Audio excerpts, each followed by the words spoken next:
Jaya Radha Madhava Kunja Bihari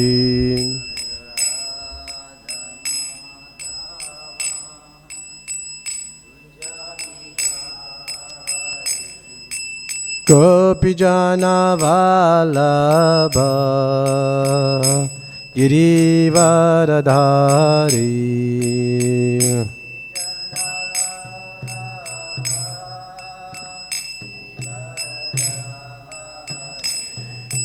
Yashodanandana Brajajana Ranjana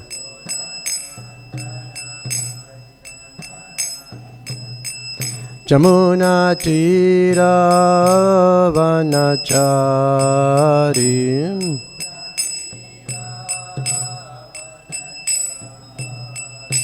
Jaya Radha Madhava Kunja Bihari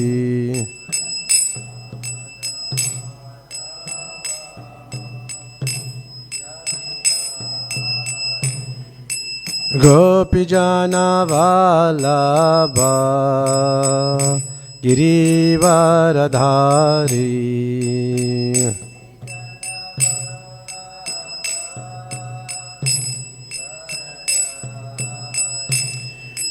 Yashodanandana Brajajana Ranjana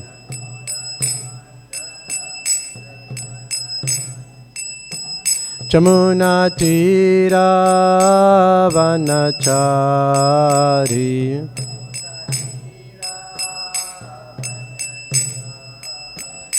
Jaya Radha Madhava Kunja Bihari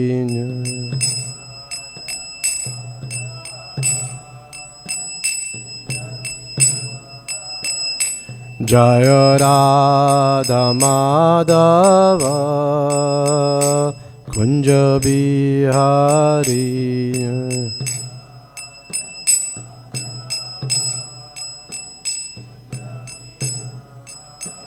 Jaya Radha Madhava Kunja Bihari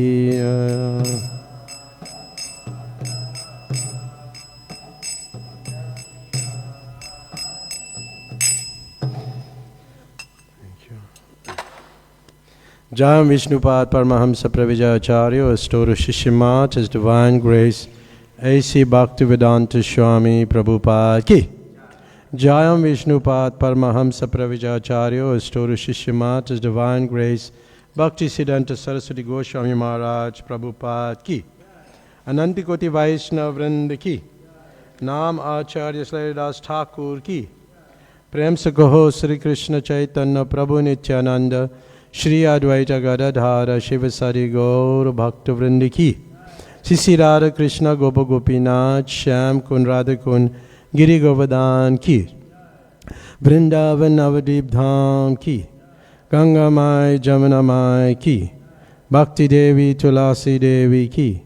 Samaveta Bhakta Vrinda Ki. Nitai Gaur Premanande. All glories to the assembled devotee. All glories to the assembled devotee. All glories to the assembled devotee. All glories to Shri Guru and Shri Gauranga. All glories to Srila Prabhupada. Srila Prabhupada Ki.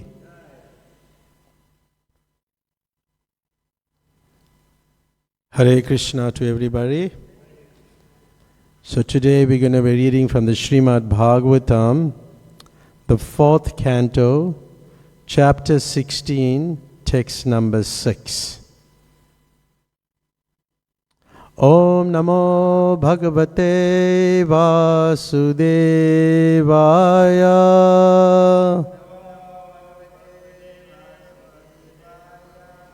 Om Namo Bhagavate Vasudevaya.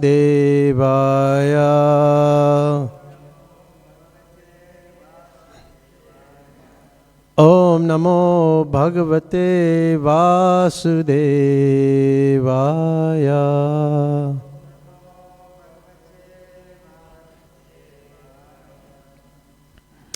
So the verse again, Srimad Bhagavatam, 4th canto, chapter 16, text number 6.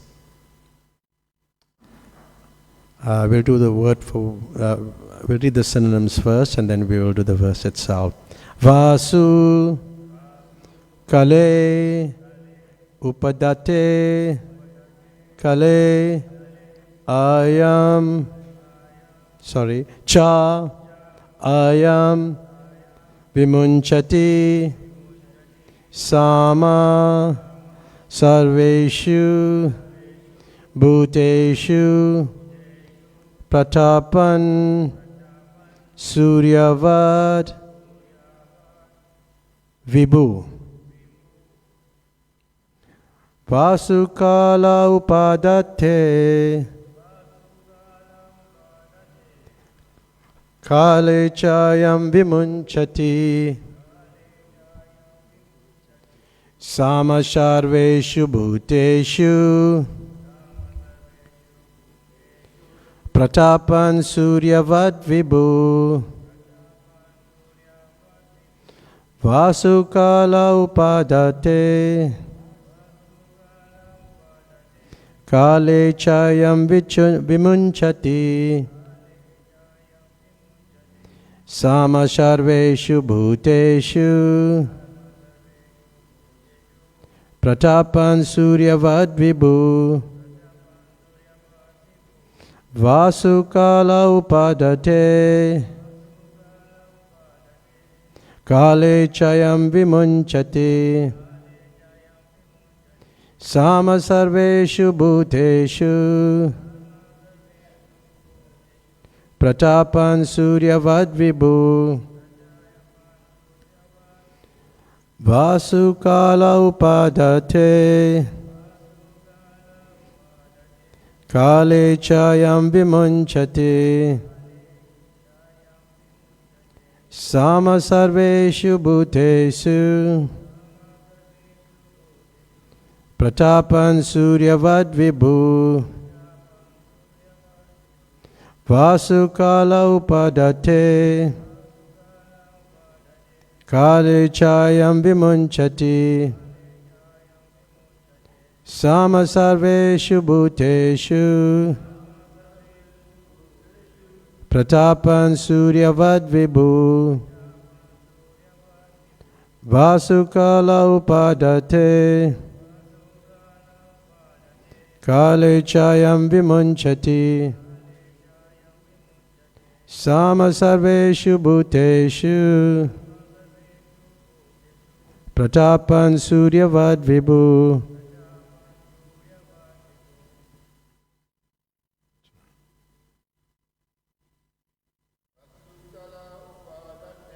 Vasukala Upadate Kale Chayam Vimunchate Samasarveshu Bhuteshu Pratapan Suryavad Vibhu.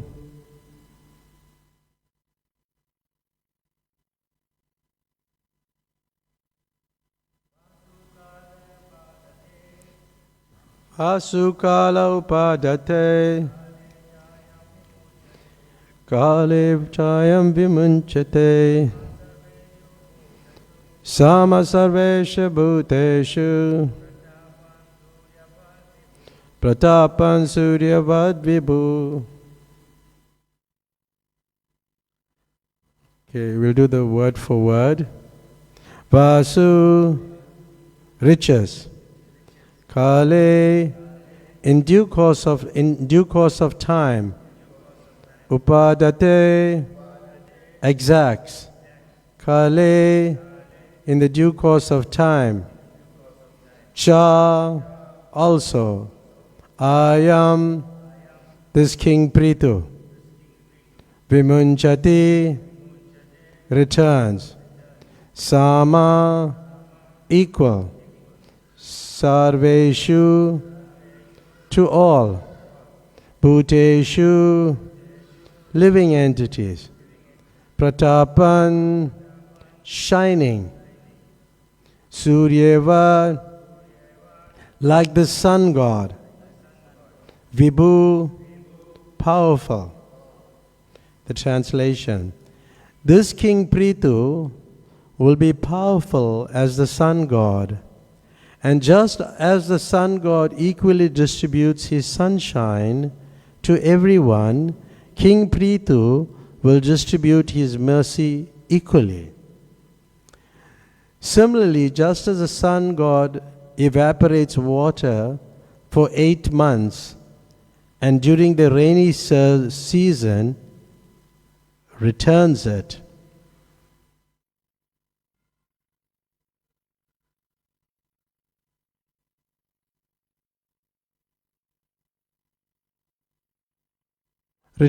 profusely. This king will also exact taxes from the citizens and return these monies in times of need. The purport by His Divine Grace A.C. Bhaktivedanta Swami Prabhupada. The process of tax exaction is very nicely explained in this verse. Tax exaction is not meant for sense gratification of the so-called administrative heads. Tax revenues should be distributed to the citizens in times of need. During emergencies such as famine or flood, tax revenue should never be distributed amongst governmental servants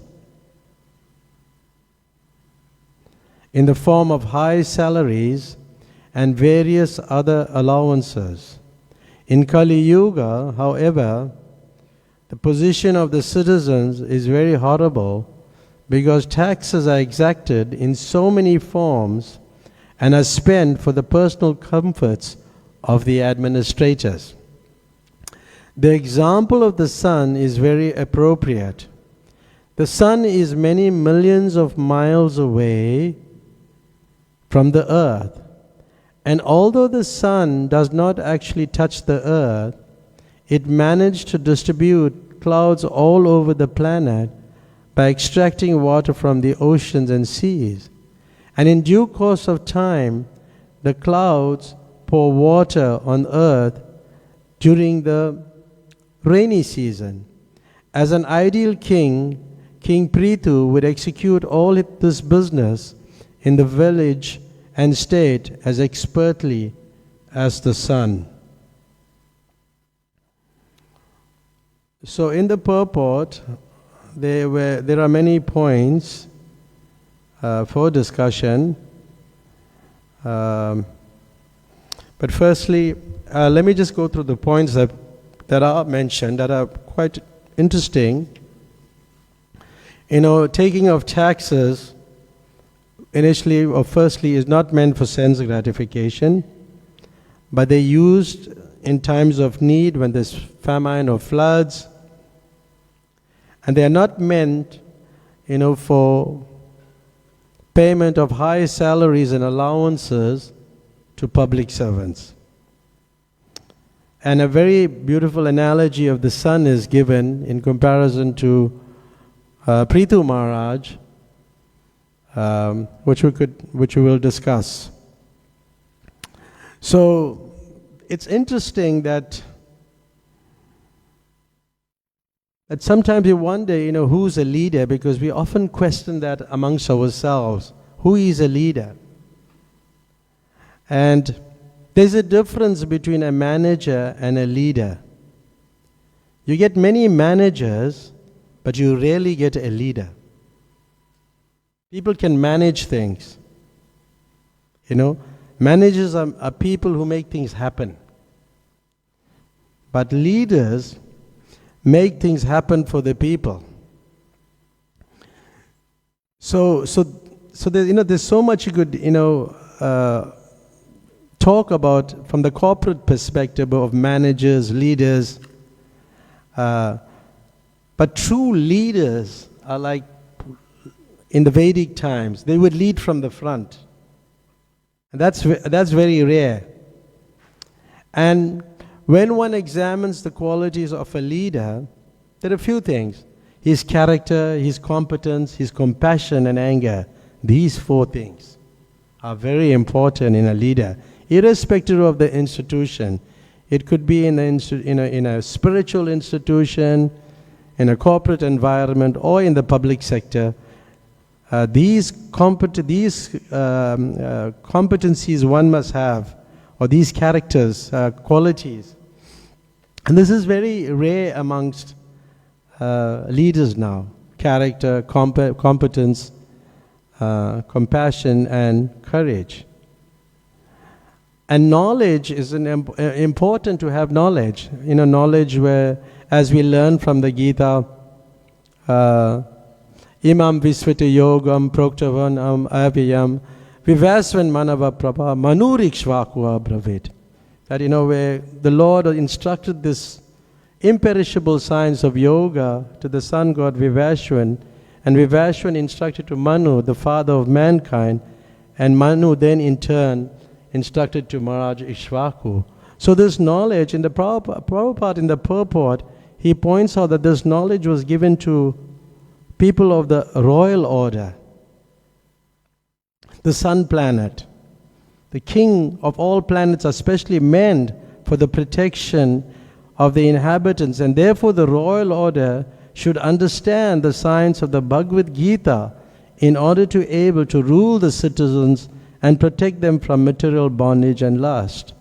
So this knowledge the leaders should have, but unfortunately many don't. And Prabhupada, in that particular purport, he writes it very nicely, and I was quite intrigued by it. He said, human life is meant for the cultivation of spiritual knowledge in eternal relationship with the Supreme Personality of Godhead. And the executive heads of all states and all planets are obliged to impart this lesson to the citizens by education, culture, and devotion. In other words, the executive head of all states are intended to spread the science of Krishna consciousness. So like this, we have even our own country, there were so many different administrations. Initially, the Nationalist Party took power somewhere in 1948. And then, in 1984 to 1994, was a tricameral system of government, and then the new government. So, I happened to work through all those phases, the different phases, but we saw that how, the basic understanding was not there. You're not the body. If people understood that point, even in our country, if they understood that point, that we're not the body, especially the leaders, which is the teachings of the Gita, then there wouldn't be so many problems. There would be problems, but at least in terms of the policies they developed of separate development, apartheid, it was based on the body. Black, white, Indians, coloreds. So then they had, when they moved from the old government, from the Nationalist Party, they moved into a tricameral system of government with three houses, which was the whites, the Indians, and the coloreds. And they were, in the colored party, there was a reverend, actually was a leader, Alan Hendrickson. He was the leader. Actually a very good person also, because he had some spiritual understanding. And then on the Indian party was, Amit Rajbansi, who was the chairperson of the Ministers' Council at that time in 1984. But what we see, Prabhupada writes, how budgeting should take place in his purports in the Bhagavatam, that so much of money had to be wasted with separate administrations for different race groups. There was the Administration House of Delegates, the Administration House of Representatives, and there was the House of Assembly for the whites. And the Africans didn't participate in this dispensation. So we can see that how monies of the state are wasted just on the basis of the body. But in the Vedic system, it's a lot different. I was looking at some verses from the Bhagavatam, showing that how. I'll just read the verse itself. He then explained by divisions, acts of charity, the pragmatic activities of a king, and activities for salvation. Then he described the duties of women and devotees, both briefly and extensively. This is when Bhishma Devi is leaving his body, and he's instructing, Maharaj Yudhishthira how to rule and what is important. So firstly, he speaks about, Prabhupada writes in the purport about charity, because that's the householder's main function. He should be prepared to give at least 50%. Hopefully. But we have some conditions to 50% of his hard-earned money. And then the brahmachari should perform sacrifices. He performs sacrifices, the householder gives charity, and the renunciants, means the vanaprastha ashram, and as well as the sannyasis, they engage in penances and austerities. So why is this important? These things are important because the goal is to understand the self and go back to Godhead or reach self-realization. It's important to get training in anything what we do. We should be trained. So the student, like the brahmachari, is trained from a very young age that this property doesn't belong to him. Doesn't belong to him. And then when one gets that training and he has this understanding, then he sees things in its proper perspective. It belongs to God. And then everything should be used in the service of the Lord. And there's a nice analogy that was given in the purport, and I'll just read it. As the rivers draw water from the sea to the clouds and again go down to the sea, similarly our energy is borrowed from the supreme source, the Lord's energy, and it must be returned to the Lord. So whatever we do, as the Gita explains, that verse in the Bhagavad Gita, whatever you do, whatever austerities you perform, you should do it as an offering to the Lord. And that is the way to utilize the borrowed energy that we are borrowing from Krishna. And the result is that we become purified and then we're fit to serve the Lord. So that understanding has to be there, that everything belongs to God. But in nowadays, people, feel that, well, the country belongs to me. I'm the owner of the country. So that kind of understanding is eradicated with a very early stage, because we learn that everything belongs to Krishna.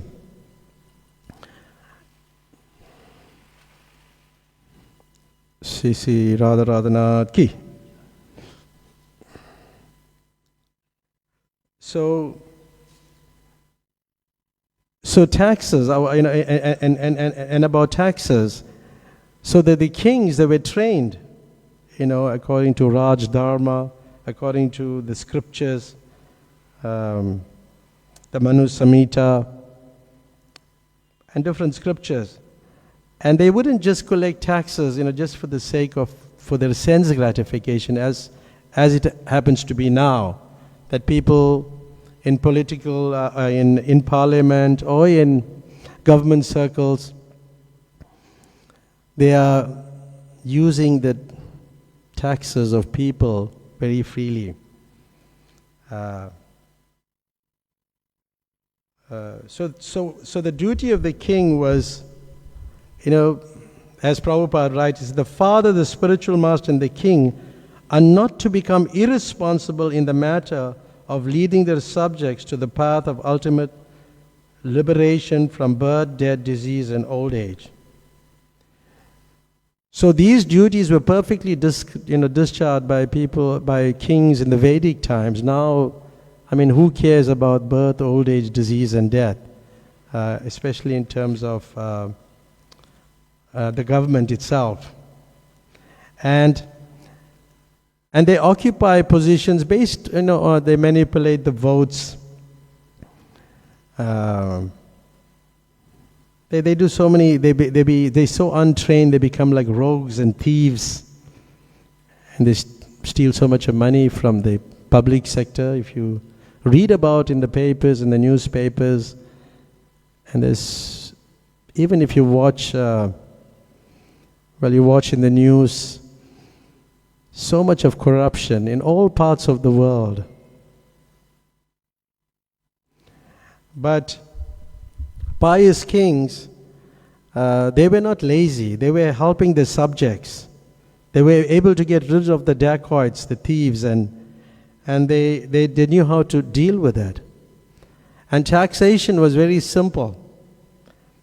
Let's read that, what Prabhupada said about that. The taxation law was simple. There was no force, no encroachment. The king had the right to take 1/4 of the production made by the subject. How's that? 1/4. And it's such a... And because the king was loved so much, or the leader was loved so much, the people didn't feel, they didn't give it grudgingly. They would just do it very freely and happily. And because the king was pious, there was so much minerals, grains, and famine was not heard of in the Vedic times. Because of the pious kings, the rulers were very pious. So if we, I hope that we could follow such leaders, but unfortunately, even myself, serving for a long time in the government service, have not come across leaders who were very spiritual or very loving. It was really very rare. And there was selection of cabinet ministers were done on the basis of qualifications and their abilities. It was not just based on nepotism. Like when the tricameral system came into existence, there was a lot of nepotism. And then you will see the cabinet ministers are crossing the floors. There were two parties. One was called the National People's Party, and the other party was the Solidarity Party. And they would be crossing the floors, and I worked just below them. And upstairs we'll know that they are moving from one floor, one party to the next. So that type of leadership is not good. One must be decisive, vigilant, austere, follow the principles of religion. And also, the state should have a reserve fund. There in that 9th chapter of the Bhagavatam, Bhishma Dev points out how to become free from,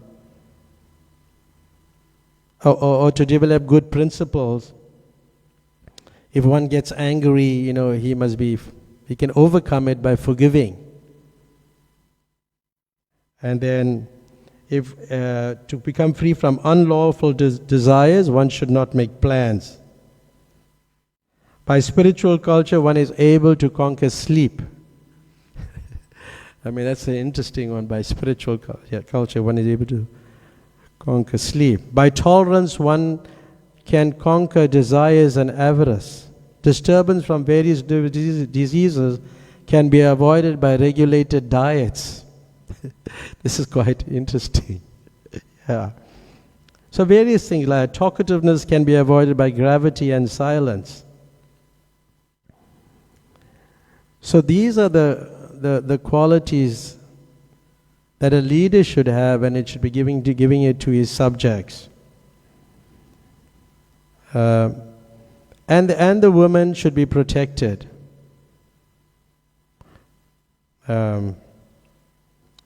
Because women are more powerful than men. Isn't it? Is it true or not? Well, this is what Prabhupada says in the purport of the Bhagavatam. Women are more powerful than men. And he quotes Julius Caesar, who was controlled by Cleopatra.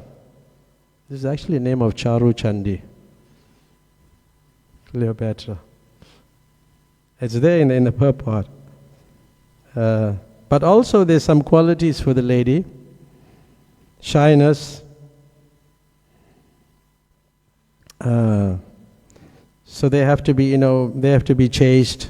Otherwise it can cause havoc in society. So this is the duty of the leader, to train people. Train people. There are actually 10 items like that Bhishma Dev is speaking. That is very relevant. Today, we actually don't have much of that. And if somebody is controlled and sense controlled, then naturally people are attracted to a sense-controlled person. You find that people who are celibate, they're very bright, effulgent, like that. But I was always wondering what happens to people, what happens to these people who plunder, steal, in state administrations. What really happens to them? Do they get some punishment? I'm sure they definitely get some punishment, but in the 5th canto of the Srimad Bhagavatam, I found this interesting. In this world, some persons are professional plunderers who set fire to others' houses or administer poison to them. Also, members of the royalty or government officials sometimes plunder mercantile men by forcing them to pay income tax and by other methods. After death, such demons are put into the hell. In a hell, this is not clear. Yeah, they put it in hell. On that planet, there are 720 dogs with teeth as strong as thunderbolts. So those people who are leaders have to read this well. Under the orders of the agents of Yamaraj, these dogs voraciously devour sinful people. So there's some sort of punishment. And Prabhupada in the purport was explaining that there will be scarcity, there will be famine, there will be rain towards the end of Kali Yuga. And the government will impose taxes which will force people to leave their homes and go into forests and other places. Because the taxes sometimes, like people from India are so happy to go to America to work, but they have to pay at least about 40% tax. That's quite a lot. Isn't it? They have to pay taxes. And the punishment, for all these plunderers and leaders who cannot take care of the citizens, this is what happens to them. And then in another verse, Prabhupada says, sometimes the conditioned soul or another verse and the purport, sometimes the conditioned soul jumps into a shallow river, or being short of food grains, he goes to beg food from people who are not at all charitable.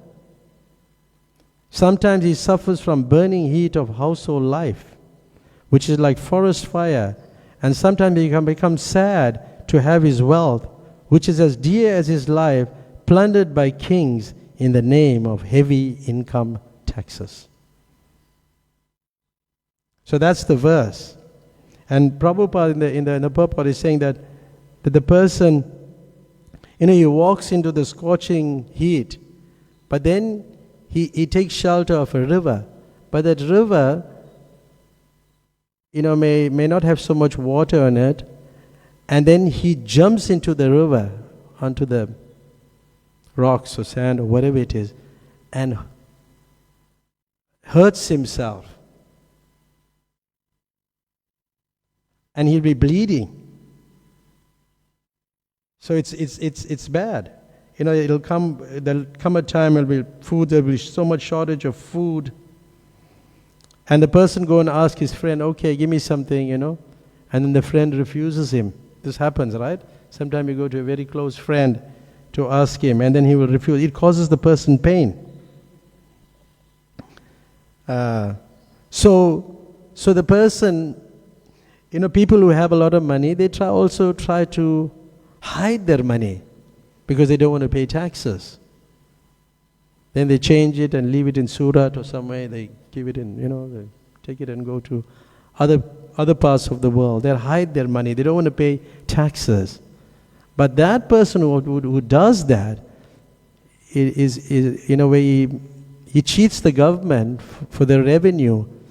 Is a very sinful person. He's a very sinful person.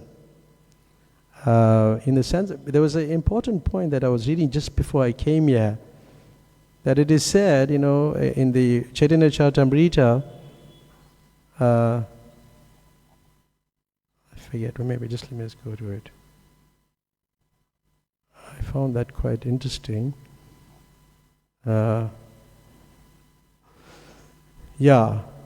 who serves the government but misappropriates the government's revenue is liable to be punished by the king.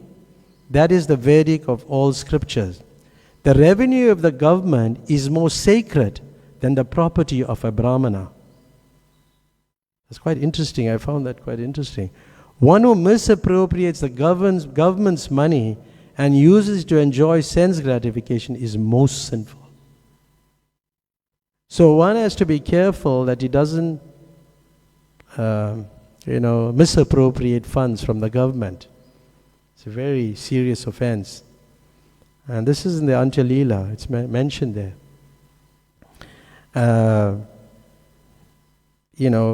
Just like there was Chanakya Pandit, and he was an advisor to King Chandragupta. And, centuries ago, quite a long time ago. But he was very cautious how he used state funds. And at one point he was having a discussion about the government to another subject or another leader in the government. And then he had his lamp burning. And then he had to discuss some other general matters, not pertaining to the government. He said, hold on. He put the lamp off and he put the other lamp on. So the person was quite confused. He said, well, when I was doing state duty, I had this lamp on. This is state funds. And when I remember this, very much, I heard it very early from Giriraj Maharaj, this, when I joined. And when I was working for the state, when my pen is finished, I go and give it to the office there where they issue stock to us, and then I'll take a pen. But I took state time. But the point is, I would not take any, not waste government expenditure. And if there was surplus, we'll go back and I will go and return it to the office. So that was the system. So we have to follow this. So one has to be very, very careful. Then, yeah,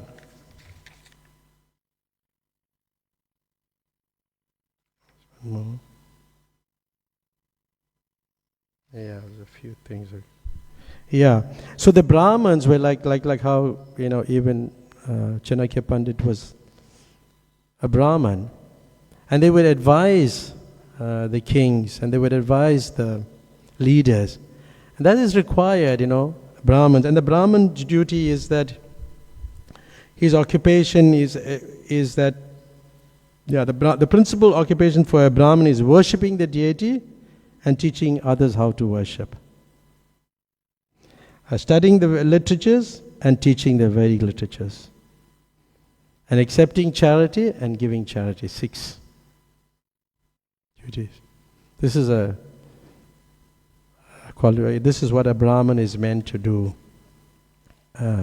So a Brahman doesn't, earn a livelihood by these. He just do it as a service to the community. But the Kshatriya, he has to give protection to the citizens, and therefore taxes are levied. There's taxes has to be paid to the king. But Prabhupada writes one very interesting point here in the purport. He says, the members of the Krishna consciousness movement should therefore be exempt from government taxation. But unfortunately we have to pay taxes also. So like the Kshatriya, the Vaishyas, the Sudras, they pay taxes, but the Brahman, he doesn't earn anything. So, he's meant to give whatever he's meant to give it back in charity. So he doesn't, for his maintenance, and whatever is excess, he gives it in charity. He gives it in charity. So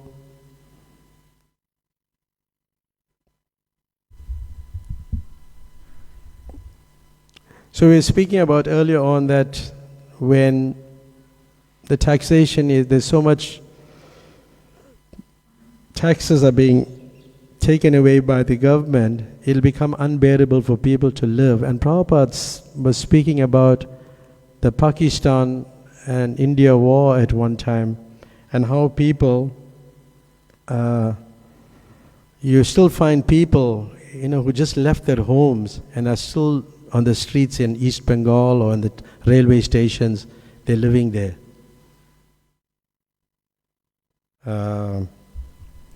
And he said the politicians made a mistake by having that partition, and see what it led to people just living in the streets. So this is bad, poor leadership that Prabhupada spoke about. And he also spoke about good karma, like the British people,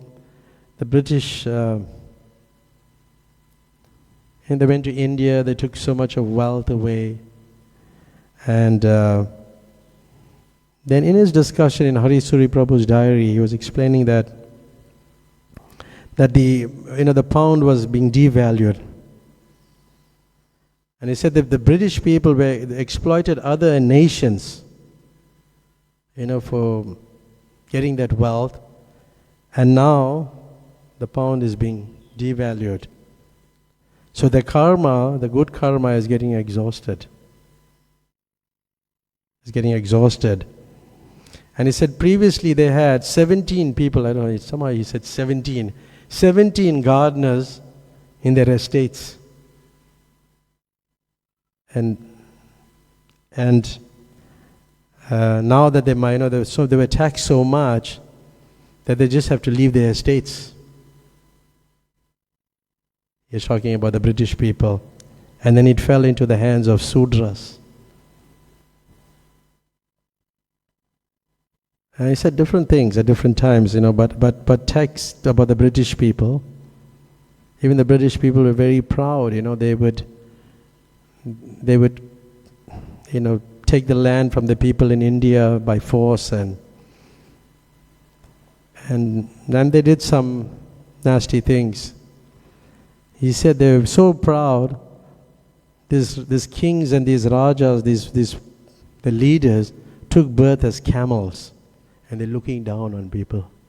And they took birth as camels in India, and the camels are working very hard. So it's important for our country to have a good budgeting, which Prabhupada speaks about budgeting. He said, it says in the purport, after the battle of Kurukshetra, the state treasury was exhausted, and there were no surplus funds except the funds from tax collection and fine.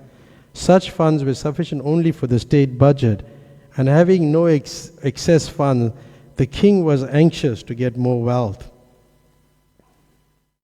So there's always a reserve also, for emergencies. There must be some reserve. So, but these type of, sometimes the funds are misused. Like, for example, which Prabhupada gave about women's liberation. And this women's liberation, then they have children, born out of wedlock, and then it becomes a responsibility of the state. Then the state has to finance them. And then what happens? Where the state has to get the money. So they have to get it from the people. So this is explained in the scriptures. We're going to be talking more about this over the next few weeks about Maharaj Preeti. He was such a nice leader, and this is that's what the verse says, that the example of the sun in this verse is very appropriate. The sun is many millions of miles away from earth, and although the sun does not actually touch the earth, it managed to distribute clouds all over the planet by extracting water from the oceans and seas. And in due course of time, the clouds pour water on the earth during the rainy season. As an ideal king, King Prithu would execute all this business in the village and state as expertly as the sun. It's a wonderful analogy. We're very equally distributed. Everything is equally distributed to the needy people. They're trying in India also like that now. With the Modi government. They're trying very hard, and he's also executing penances, austerities himself. He went underwater to Dwaraka, meditating, he's trying, they recently opened the Lord Ram temple, has such an effect. Also in the Muslim country, also a temple was opened recently. So it depends on the leader. If it's spiritual, it'll have a great effect on the subjects. And we're talking about good budgeting, like the Minister of Finance. In India, it was coming under fire sometimes. But look at the humility. The Minister of Finance would travel in the train with people. And then, speak to them and hear their views. They will take out some photographs and they would tell what they want to say. It's such a nice thing. They can feel the pulse of what's going on in the country, like that.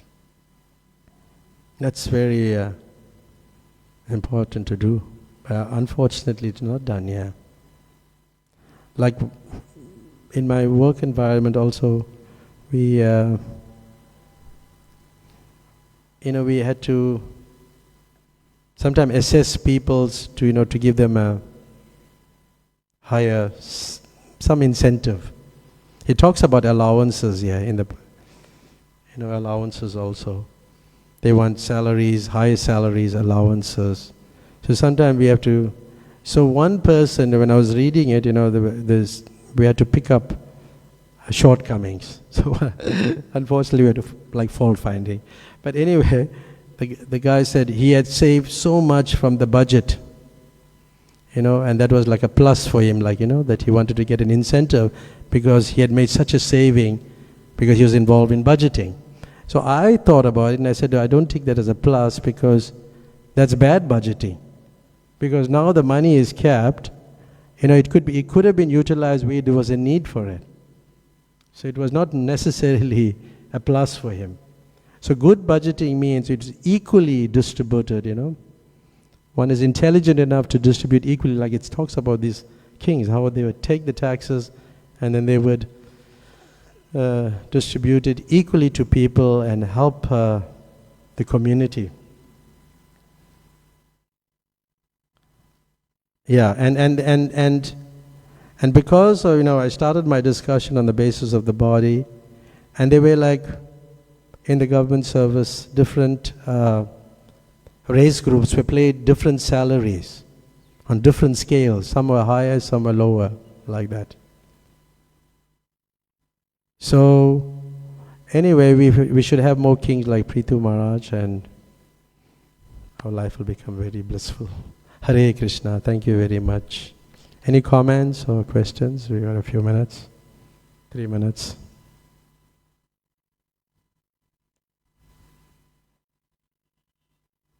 Srila Prabhupada ki